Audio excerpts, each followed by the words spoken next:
Hello students आज के इस लेक्चर में हम लोग देखेंगे कि जो ऑक्सीजन है वो ऑक्सीजन प्लांट से कैसे मतलब कि प्रिपेयर की जाती है ना। ऑक्सीजन की जो जितनी आज नीड हो रही है, ठीक है ना, कोरोना टाइम पे यहाँ से ऑक्सीजन जो है वो किस तरीके से आप बनाते हो ऑक्सीजन प्लांट के अंदर, है ना। तो बेटा हम लोगों को सबको पता है कि ऑक्सीजन जितनी भी आपकी गैसेज होती है, जैसे मान लो नाइट्रोजन, ऑक्सीजन और आर्गन, अदर गैसेज जो है, इनकी परसेंटेज हमें आपको पता होनी चाहिए। नाइट्रोजन जो है बेटा वो 78%, ऑक्सीजन 20%, आर्गन 0.9% और अदर गैसेज 0.05% जो है बेटा वो आपके एनवायरमेंट के अंदर प्रेजेंट होती है। अब इन सारी गैसेज में से बेटा आप ऑक्सीजन जो है वो किस तरीके से सेपरेट आउट करते हो, ठीक है ना। तो बेटा इस प्रोसीजर के बारे में आज हम लोग इस पूरे लेक्चर के अंदर बेटा जानेंगे, ठीक है ना, कि इसके पीछे क्या साइंस होती है जो आप ऑक्सीजन को ऑक्सीजन सिलेंडर के अंदर फिल करते हो और इसकी जो है इतनी जरूरत जो है वो बेटा आ रही है। तो हमें जरूरी है कि इसके पीछे जो साइंस है कि वो किस तरीके से एनवायरमेंट से जो है सेपरेट आउट की जाती है। तो बेटा इसके अंदर फर्स्ट स्टेप क्या होता है, फर्स्ट स्टेप चलो देखते हैं बेटा। फर्स्ट स्टेप के अंदर क्या होता है, यहाँ पे बेटा लगा हुआ होता है आपका फिल्टर। अब इस फिल्टर से क्या होता है बेटा, एनवायरमेंट की जो गैसेज है बेटा वो आपकी शक की जाती है और एनवायरमेंट की गैसेज को बेटा एक पाइप के थ्रू बेटा एक चैम्बर के अंदर डाला जाता है, जो कि बेटा प्रेशराइज चैम्बर होता है।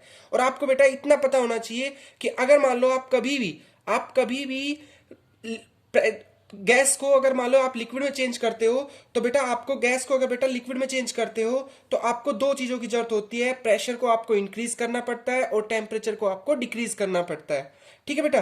तो अब मैं क्या कर रहा हूं बेटा, प्रेशर को इंक्रीज करता हूं। प्रेशर इंक्रीज करने से क्या होगा बेटा, पार्टिकल्स जो है वो पास पास आएंगे और बेटा पार्टिकल पास पास आएंगे तो क्या होगा बेटा, फ्रिक्शन होगा। और फ्रिक्शन होगा तो बेटा क्या होगा, टेम्परेचर जो है वो इंक्रीज होगा। और टेम्परेचर इंक्रीज होगा तो क्या होगा बेटा, आपकी जो एयर थी, जो आपकी एयर थी वो कैसी हो जाएगी बेटा, हॉट एयर हो जाएगी। कैसी हो जाएगी, आपकी हॉट एयर हो जाएगी। अब इस हॉट एयर से क्या होगा बेटा, इस हॉट एयर से क्या होगा, जो ये पार्टिकल्स है अब इन हॉट एयर को बेटा कूल करने के लिए हम नेक्स्ट चैम्बर में लेके जाते हैं।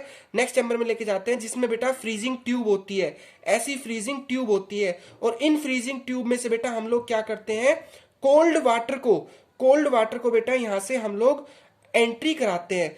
अब इन पाइप में से क्या हो रहा है बेटा, इन पाइप में से बेटा कोल्ड वाटर अंदर की मतलब कि इस चैम्बर में पास ऑन हो रहा है। कोल्ड वाटर बेटा ऐसा मत समझना कि इस पूरे चैम्बर में कोल्ड वाटर चला गया, नहीं। सिर्फ ये आप देख रहे हो, पाइप लाइक स्ट्रक्चर देख रहे हो, यहां से बेटा कोल्ड वाटर जो है वो आपका पास ऑन किया जाता है। अब इस साइड से क्या आ रही है बेटा, आपकी हॉट एयर आ रही है। ये हॉट एयर बेटा इन पाइप पे जब भी आपकी टकराती है तो क्या हो जाता है बेटा, टेम्परेचर जो है वो यहाँ पे गिर जाता है, टेम्परेचर कम हो जाता है। और टेम्परेचर कम होने से क्या हो जाता है बेटा, टेम्परेचर कम होने से क्या हो जाता है, गैस जो है वो आपकी कंप्रेस हो जाती है। गैस जो है बेटा वो आपकी कैसी हो जाती है, कंप्रेस हो जाती है। कोल्ड कंप्रेस गैस के रूप में हमें मिलती है। अब इस कोल्ड कंप्रेस गैस को बेटा नेक्स्ट चैम्बर से आप सेपरेट करते हो। यहां पे बेटा नेक्स्ट चैम्बर होता है बेटा आपका सेपरेटर। सेपरेटर के अंदर बेटा आपका थोड़ा सा स्पेस ज्यादा होता है और स्पेस ज्यादा होने की वजह से बेटा क्या हो जाता है, यहाँ पे टेम्परेचर गिर जाता है, डाउन हो जाता है। और अगर टेम्परेचर बेटा यहाँ पे डाउन हो जाता है तो फिर बेटा यहां से सबसे पहले जो है बेटा CO2 आपकी ड्राई आइस की फॉर्म में बेटा हमें मिलती है और उसको क्या कर लिया जाता है, सेपरेट कर लिया जाता है। और बेटा बची हुई गैसेस को नेक्स्ट चैम्बर में भेजा जाता है, जिसको मैं बोलता हूं बेटा एक्सपेंशन जेट।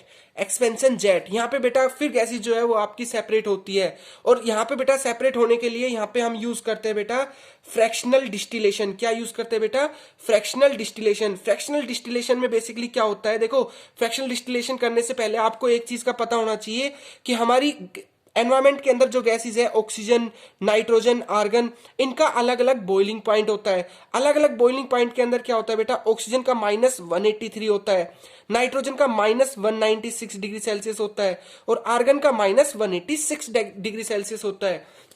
तो बेसिकली बेटा होता क्या है, यहाँ पे आपकी फ्रैक्शनल डिस्टिलेशन की जाती है। क्या की जाती है, फ्रैक्शनल डिस्टिलेशन। और इसके अंदर क्या होता है बेटा, जब फ्रैक्शनल डिस्टिलेशन की जाती है, जो भी गैस आपकी एक्सपेंशन जेट के अंदर आई, इनको बेटा यहाँ पे बेटा अलग अलग तरीके के चैम्बर होते हैं इस फ्रैक्शनल डिस्टिलेशन में।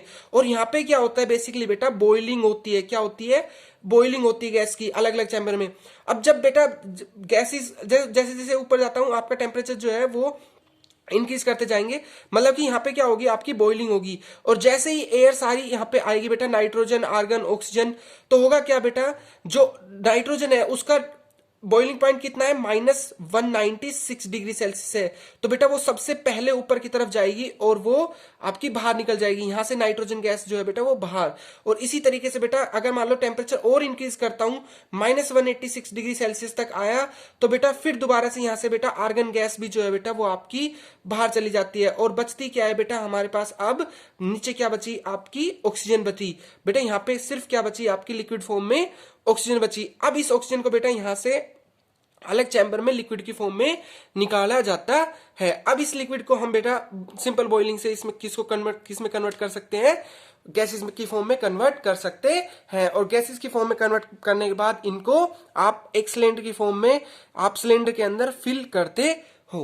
Okay, thank you guys, thank you so much. अगर बेटा आपको इस लेक्चर, अगर ये प्रोसीजर में कहीं पे भी कोई दिक्कत हो तो बेटा आप लोग कमेंट सेक्शन के अंदर आप लोग कमेंट करके पूछ सकते हो कि सर यहाँ पे जो है आपने डिस्क्राइब नहीं किया, इसको थोड़ा डिस्क्राइब कर दो। ठीक है बेटा, अगर कहीं पे भी कोई गलती हुई हो तो मुझे एक बार उसमें जरूर बताना। Okay okay, thank you guys.